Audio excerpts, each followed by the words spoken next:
para calon santri, santriwati sekalian yang insya Allah dimuliakan Allah, karena kalian pada saat ini termasuk orang-orang fisabilillah, ya, orang-orang yang menuntut ilmu. Puji syukur kehadrat Allah Subhanahu wa taala, di mana kita pada hari ini kondisi kita sehat walafiat, segar bugar, tak kurang satu apapun jua, walaupun kita kurang duit, ya, atau ini adalah mengantuk kurang gurih, ya, yang penting kita sehat.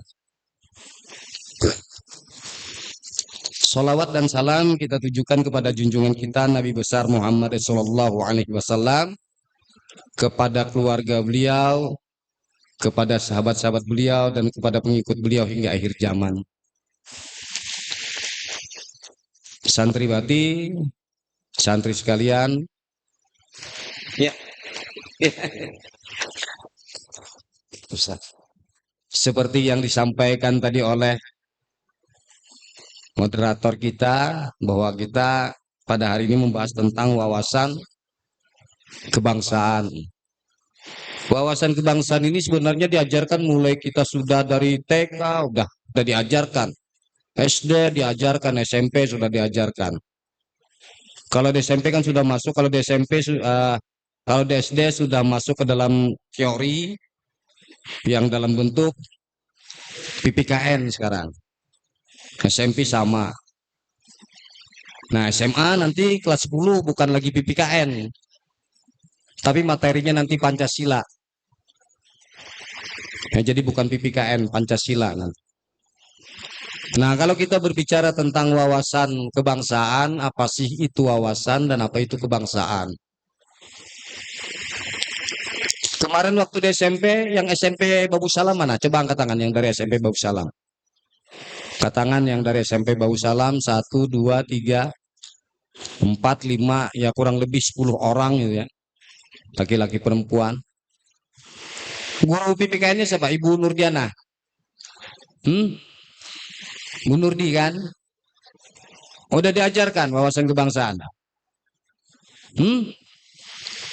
Apa itu wawasan kebangsaan?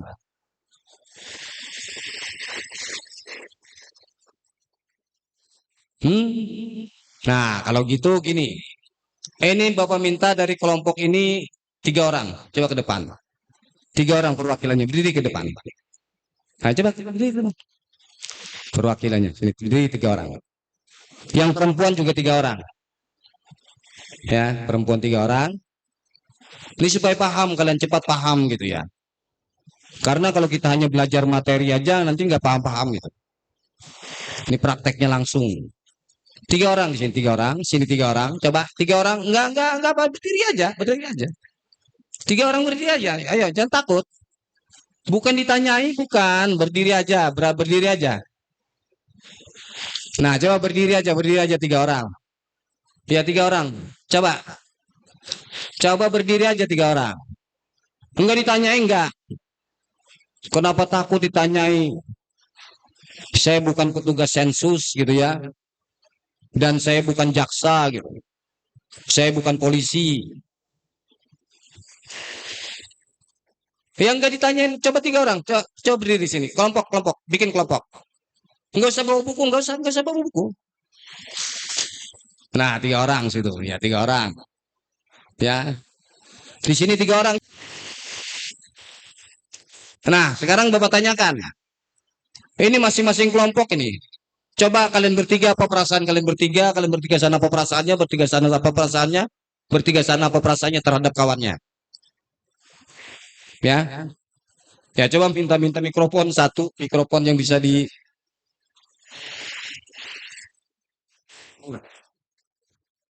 mikrofon lagi satu adalah.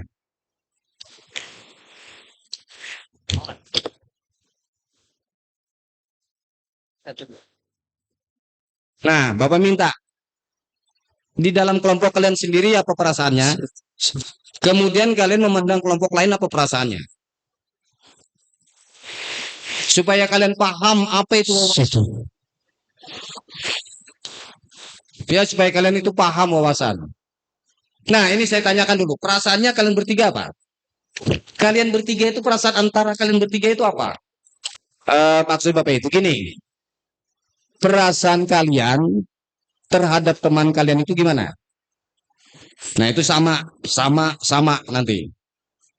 Ayah, iya lagi perasaannya apa gitu? Perasaannya kamu terhadap kamu. Nah, pokoknya di antara kelompok kalian itu perasaannya gimana? Teman. Teman, ya sana lagi.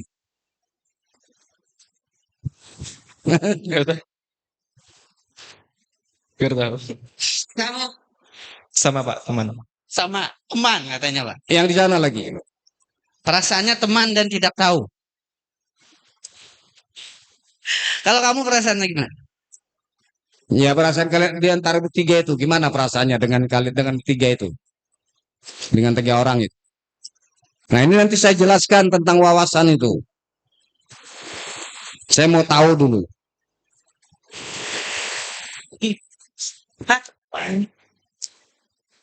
Aska. Ya, Aska, gimana Aska? Terhadap teman itu gimana? Namun perasaan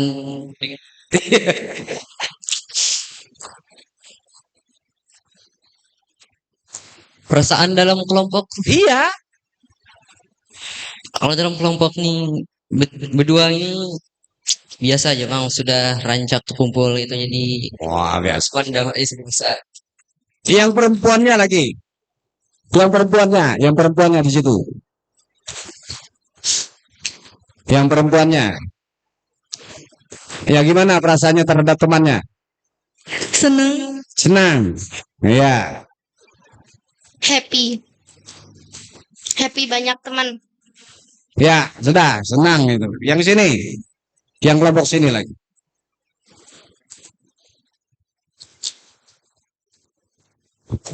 Perasaannya senang juga. Senang juga gitu ya. Iya. Ya. Sudah senang. Nah, ini udah lah masing-masing kelompok udah perasaan sudah sama. Yang ini biasa saja tadi kan. Yang itu senang, di sana senang, di sini senang, di mana-mana Jul senang gitu kan. Ya silakan kembali lagi, kembali. Nah, wawasan itu seperti itu. Cara kita memandang kebangsaan ini. Jadi cara kita memandang kebangsaan ini berbeda, itu adalah hal yang biasa gitu. Hal yang wajar berbeda. Apalagi kalau kita berbicara tentang kebangsaan. Ya, berbeda agama, berbeda suku. Itu kan tadi kalian kan ada orang Jawa. Ya kan, ada orang Banjar, ada Ulutah. Ya. Di sini sama gitu kan, ada orang Jawa, ada orang Banjar. Ya. Kalau di sana tadi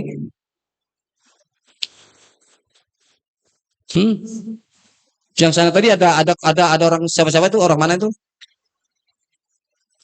Karena orangnya dari mana-mana kan? Dari Kapuas. Nah, semua dari Kapuas. Yang tadi, yang kelompok yang ketiga tadi, asalnya dari Pangko, sukunya apa? Jawa. Nah, itu. Nah, pernahkah kalian membayangkan sebelumnya, pernah nggak kalian membayangkan bahwa nanti suatu saat saya akan berteman dengan orang Jawa gitu? Atau mungkin suatu saat nanti saya akan menikah dengan orang Jawa gitu. Enggak pernah kan? Itulah wawasan namanya. Kalau kita berbicara tentang wawasan kebangsaan, Indonesia ini terdiri dari berbagai macam suku, berbagai macam agama. Agama aja sekarang ada 6 di Indonesia ini. Islam, Hindu, Buddha, Protestan, Katolik, dan Konghucu. Ya. Suku banyak, ratusan, mungkin ribuan. Ya. Nah, tapi kita bisa bersatu gitu. Kita bisa bersatu. Nah, tentunya kenapa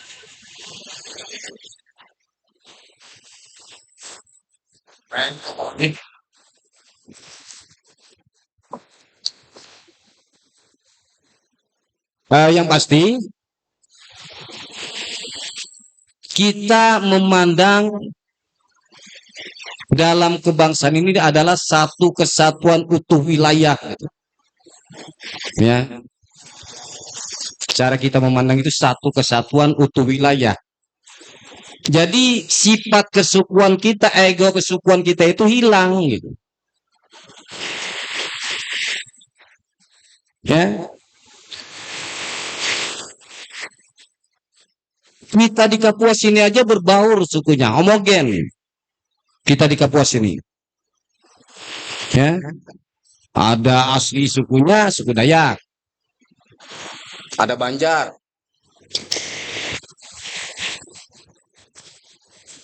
Ya, ada Jawa. Ada Bugis. Ada Batak. Dan banyak lagi yang lainnya. Tapi kita bisa bersatu gitu. Tapi kita bisa bersatu. Indonesia ini terdiri dari 17.000 pulau. Yang dihuni itu sekitar 6.000 saja baru. Pulaunya itu ada 17.000 gitu. Indonesia ini kaya gitu. Makanya dengan waktu zaman kerajaan waktu Nusantara gitu ya. Kerajaan Nusantara ini ada istilah Gemah Ripah Loh Jenawi. Di mana hasil bumi kita ini luar biasa gitu. Kita ini lengkap. Energi kita punya. Ya. Kemudian lagi hewani kita punya. Nah, kekayaan kita ini luar biasa gitu. Makanya kita itu dilirik oleh negara-negara Eropa pada saat itu. Ya. Kita dilirik oleh negara-negara Eropa, makanya datang Belanda, datang Portugis, datang Inggris. Yang asal mulanya itu datang untuk berdagang, tapi lama-kelamaan akhirnya menjajah. Nah, mungkin kalian di dalam sejarah, belajar sejarah, bahwa kita dijajah Belanda itu selama 350 tahun. Benar? Seperti itu. Dalam sejarah kan seperti itu. Kalau Nusantara dikuasai Belanda itu 50 tahun.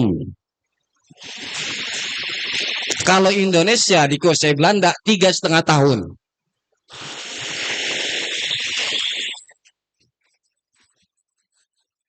Kenapa jadi 3,5 tahun Indonesia dikuasai Belanda? Ada yang tahu alasannya? Kenapa? Karena nama Indonesia itu dipakai setelah proklamasi kemerdekaan. Secara resmi nama Indonesia itu dipakai setelah proklamasi kemerdekaan. Sebelumnya itu Nusantara gitu. Ya.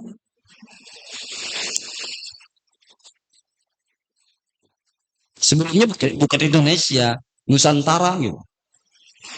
Jakarta namanya Batavia. Ya. Kemudian lagi di Jawa itu yang dikenal Jogja. Ya.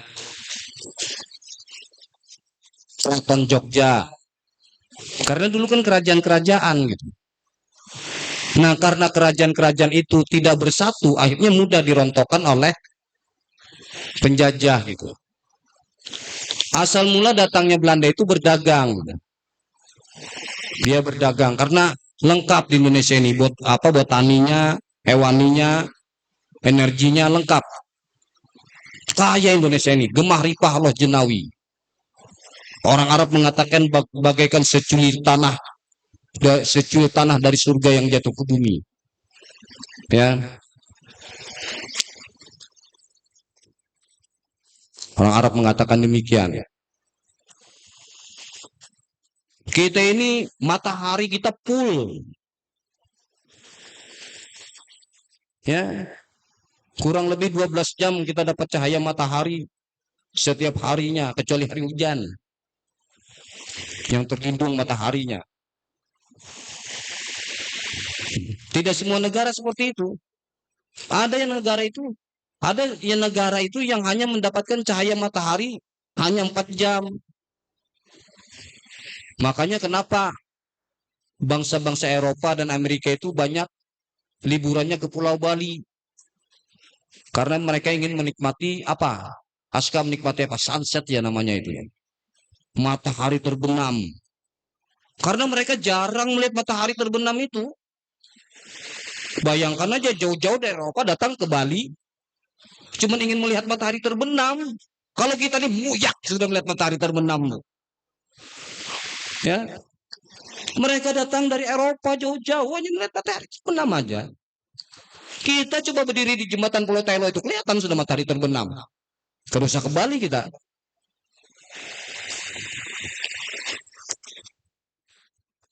Itu saking kayanya kita Indonesia gitu ya.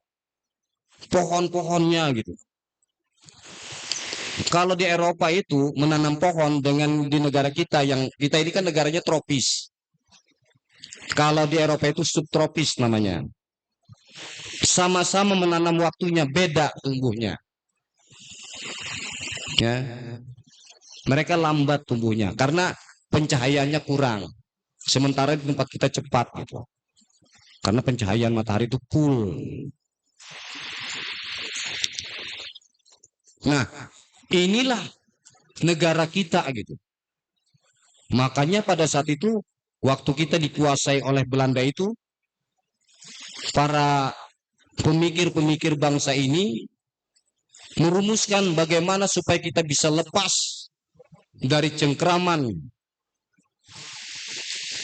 tangan-tangan penjajah ini. Akhirnya dirintislah perjuangan kemerdekaan itu.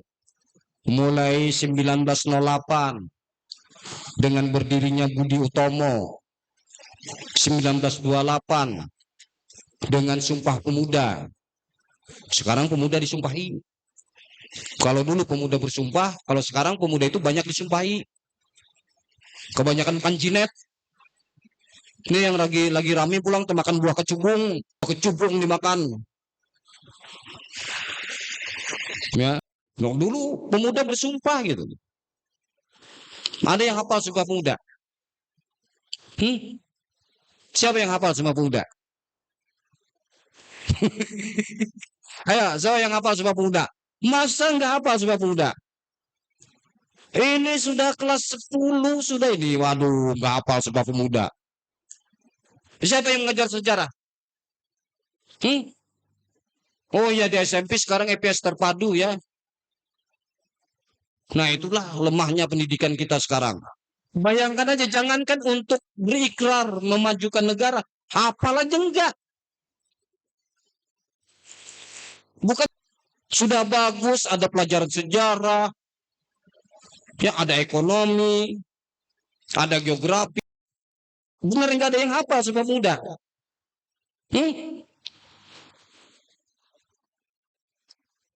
Sumpah Pemuda. Kami, putra dan putri Indonesia, ayo teruskan. Mengaku bertanah air satu.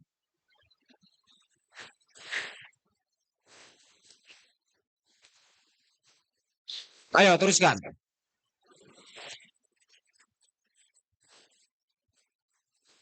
Ini PR buat kalian, kelas 10. Hafal nanti, harus dihafal. Sumpah Pemuda. Ya, 1928 dirumuskan Sumpah Pemuda. Para pemuda bersumpah untuk membebaskan diri. Ya, makanya pada saat Kongres kedua itu disepakati bendera kita merah putih. Kenapa bendera kita merah putih?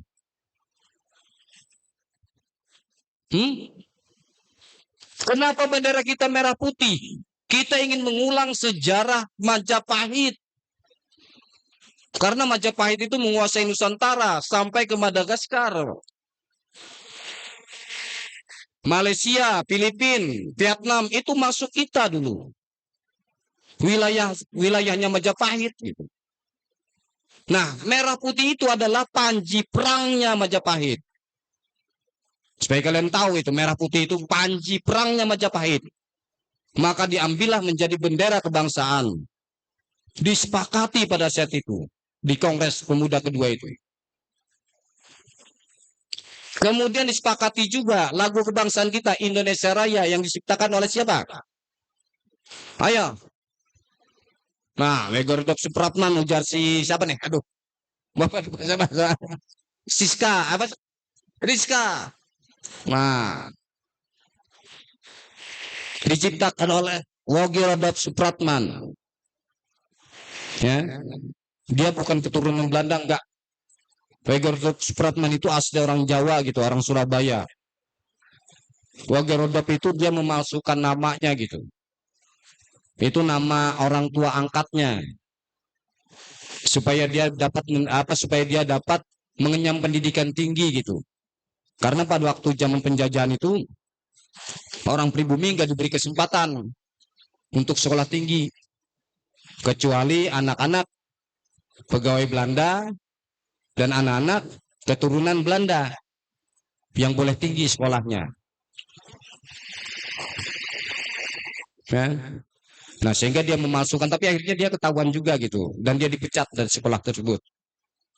Nah, dia menciptakan lagu Indonesia Raya gitu. Ini sayang waktu kita ini nggak panjang gitu ya. Seandainya panjang, kita bisa cari lagu aslinya Indonesia Raya itu gimana bunyinya gitu. Ya. Itu ada lagu aslinya. Sekarang kan lagu yang ada ini kan versi ketiga. Yang sekarang ini versi ketiga, versi pertama, versi kedua, dan versi ketiga. Ini yang terakhir, versi ketiga. Versi pertama itu panjang lagunya. Karena itu untuk membakar semangat perjuangan. Nah, akhirnya kita mencapai puncak.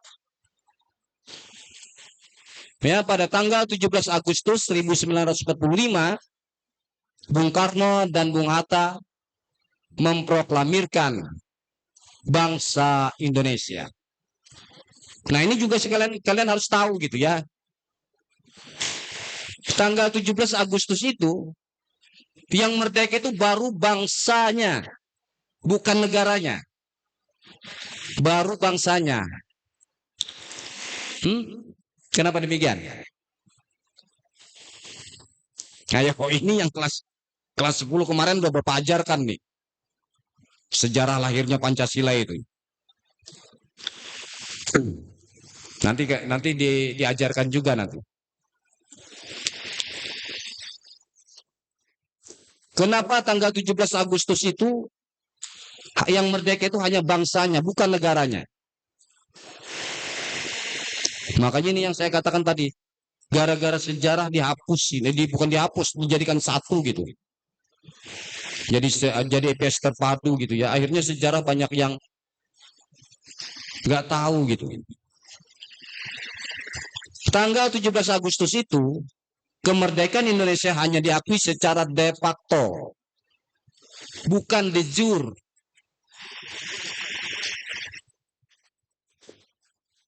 Ngerti? De jure itu ngerti. Secara legal. Jadi secara hukum Indonesia itu masih belum ada. Tanggal 17 Agustus itu belum ada. Makanya kita hanya diakui secara de facto. Karena syarat untuk berdiri sebuah negara itu ada 6 yang harus dipenuhi.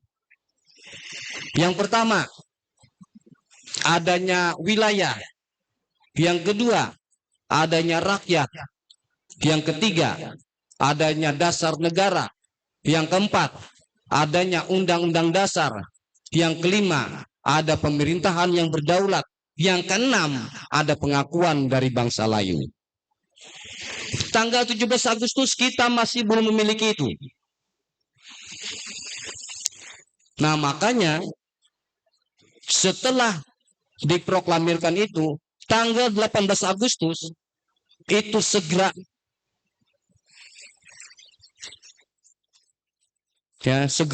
melengkapi itu. Makanya disegerakanlah sidang PPKI. Apa itu PPKI? Ayo, PPKI. Iya, panitia persiapan kemerdekaan Indonesia. Mereka mengadakan sidang. Segera mensahkan dasar negara. Segera mensahkan undang-undang dasar. Segera memilih presiden dan wakil presiden. Tidak seperti sekarang. Pemilihan presiden dan wakil presidennya. Karena memang kondisinya tidak memungkinkan. Pakai tunjuk aja. Ijul jadi presiden. Jaya jadi wakil. Kayak itu aja tuh. Waktu itu Soekarno diminta menjadi presiden. Bung Hatta diminta menjadi wakil presiden. Ya. Nah, makanya kenapa teks proklamasi kemerdekaan itu bukan atas nama pemerintahan Indonesia, tapi atas nama bangsa Indonesia. Karena kita masih belum punya pemerintahan. Makanya di situ atas nama bangsa Indonesia, Soekarno Hatta. Nah, nanti untuk lebih detailnya nanti kita di kelas 10 belajar. Ya. Sampai lahirnya proklamasi itu. Dan siapa saja orang-orang yang berjasa dalam proklamasi itu. Mudah-mudahan kalian ini nanti semuanya jadi pemimpin. Ada yang jadi bupati, ada yang jadi gubernur, ada yang jadi menteri, bahkan mungkin ada yang jadi presiden dari Kuala Kapuas. Boy, jangan anggap enteng jadi RT itu. RT itu kepala daerah tingkat 5 itu.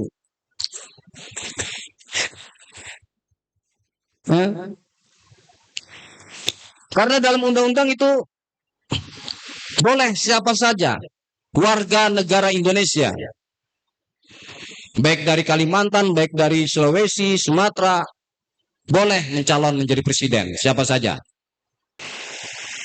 Selama demokrasi kita ini mahal, jangan harap korupsi itu bisa hapus dari Indonesia ini.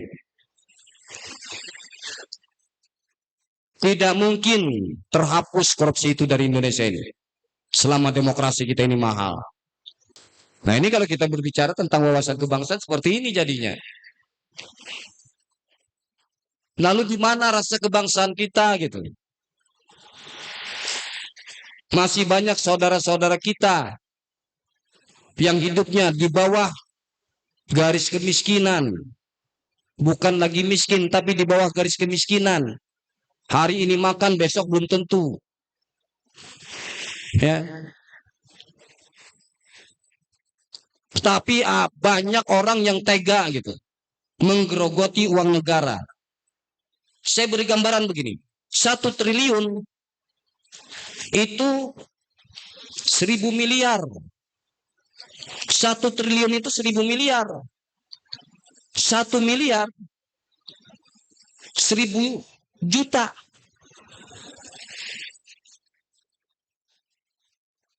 Kalau kita menabung, anggap aja kita kalau menabung 1 juta sebulan. Sampai mati kan sampai 271 triliun. Nah, sekarang menjadi pertanyaan kita, siapa sih yang mengkhianati Pancasila? Kalau dulu kita gembar-gembor yang mengkhianati Pancasila adalah PKI gitu. Kalau sekarang lebih daripada PKI gitu. Ya.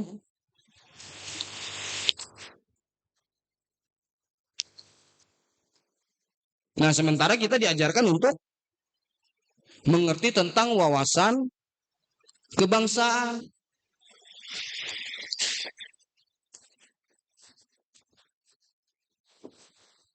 Ya. Kita disuruh mengerti, memahami tentang wawasan kebangsaan.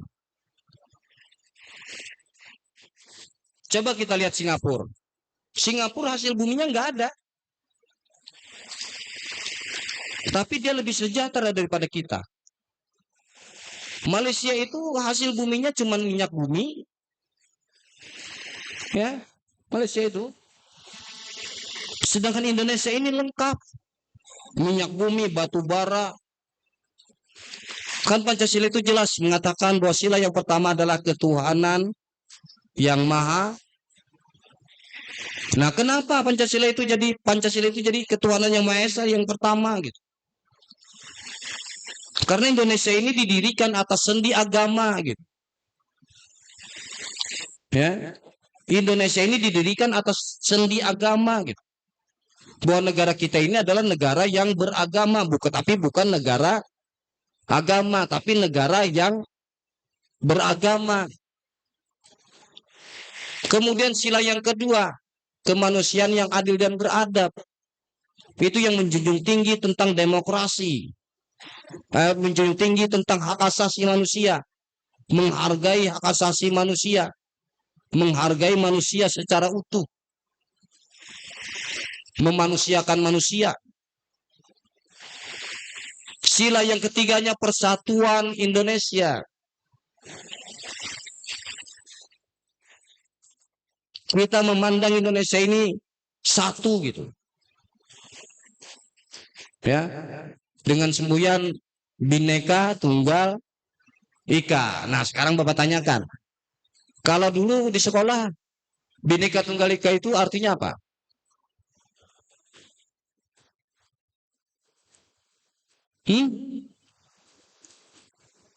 Iya, pengertiannya seperti itu, berbeda-beda tetapi satu jua. Padahal kalau menurut bahasa bineka itu artinya beraneka ya, beragam.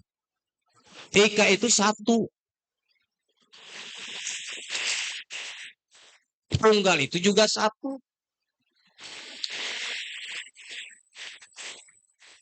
Jadi kalau kita artikan dalam bahasa yang literleknya beragam satu-satu gitu. Nah, tapi kalau kita pahami artinya kita itu beragam dalam satu kesatuan.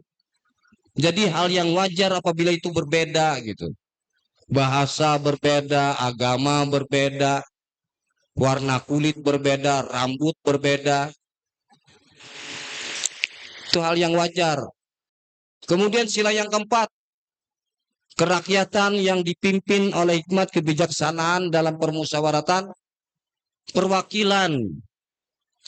Nah, jadi DPR, MPR yang di Jakarta sana itu adalah perwakilan dari rakyat Indonesia, penjelmaan dari rakyat Indonesia. Kalau kita menganut sistem demokrasi, demokrasi itu kan artinya kekuasaan itu berada di tangan rakyat. Arti dari bahasa demos dan kratos. Diambil dari bahasa Latin, demos dan kratos.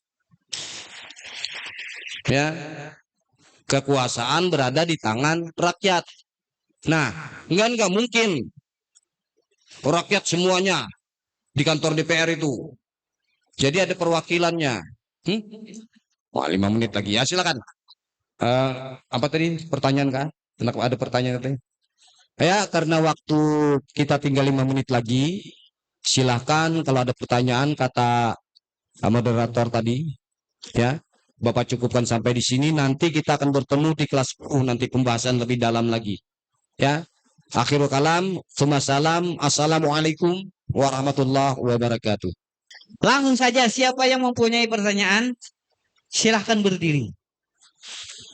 Kakak pendamping juga boleh. Ijul, biasanya Ijul bertanya nih. Jul? Jul, Ya. malu bertanya sesat di jalan. Dari perempuannya juga bisa. Siapa? Oke, alhamdulillah ternyata. Silakan berdiri.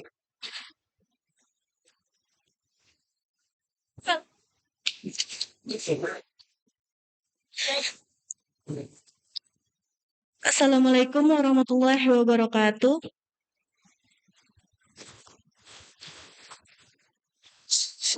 Perkenalkan, nama saya Nurul Hanisah. Saya mau bertanya, kenapa Indonesia dijajah cuman 3,5 tahun?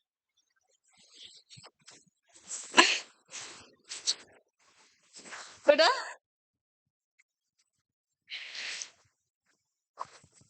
Sudah kah? Sudah. Itu? Iya, terima kasih. Nur Halisa, mantap sekali. Tepuk tangan untuk saudari kita, Nur Halisa.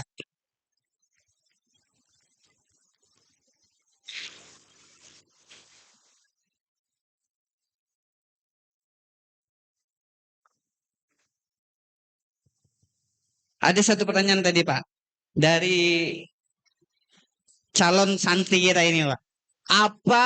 Kenapa Indonesia dijajah cuma 3,5 tahun? Nah, begitu, Pak. Terima kasih. Ya, terima kasih atas pertanyaannya. Eh, Seperti saya katakan tadi, nama Indonesia itu resmi kita pakai setelah proklamasi kemerdekaan. Ya, itu baru resmi kita pakai namanya Indonesia. Sebelumnya enggak, masih belum Indonesia. Kita masih Nusantara waktu itu. Ya. Nah, jadi agresi Belanda itu karena kita memerdekakan negara kita itu, akhirnya mereka kembali ingin mengambil alih lagi gitu ya. Setelah mereka dikalahkan oleh Jepang pada tahun 1942 itu, dikalahkan oleh Jepang, dan Jepang akhirnya menyerah pada tahun 1945. Itu kesempatan kita untuk memerdekakan. Nanti di kelas 10 akan dijelaskan lebih rinci tentang kemerdekaan itu. Nah, setelah 45 itu kita merdeka, di situ kita resmi menggunakan nama Indonesia, dan Belanda datang lagi membonceng dari sekutu. Sebenarnya itu kan pemerintahan itu Jepang menyerahkan kepada sekutu. Tapi karena kita sudah menyatakan merdeka pada saat itu, akhirnya Belanda ikut. Ya, karena Belanda itu bagian daripada sekutu gitu ya. Karena sekutu itu ada beberapa negara sekutu itu ada 5, ada Amerika, Inggris, Australia, Prancis, dan Belanda. Nah, dia membonceng di situ, ingin menguasai Indonesia kembali. Nah, jadi waktunya itu cuma 3,5 tahun gitu. Ya. Sampai KMB, Konferensi Meja Bundar. Di KMB itulah kita diakui secara resmi oleh Belanda tanpa Papua pada waktu itu. Kita diakui bahwa Indonesia merdeka gitu. Tapi pengakuan itu surat secara resminya baru 2023 tadi diserahkan Belanda. Baru 2023, bayangkan aja, dari 17 Agustus. Ya, setelah itu kita mengadakan konferensi Meja Bundar dan di sana kita diakui oleh Belanda, itu masih belum diserahkan suratnya.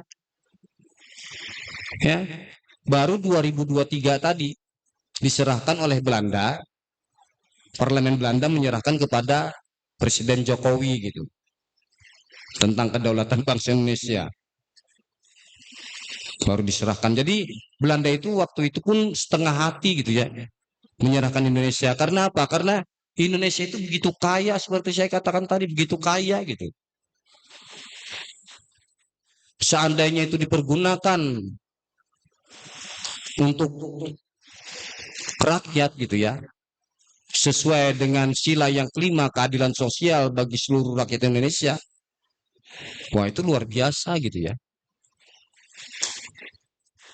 Ya, itu aja, nanti lebih rincinya nanti kita belajar di kelas 10. Ya.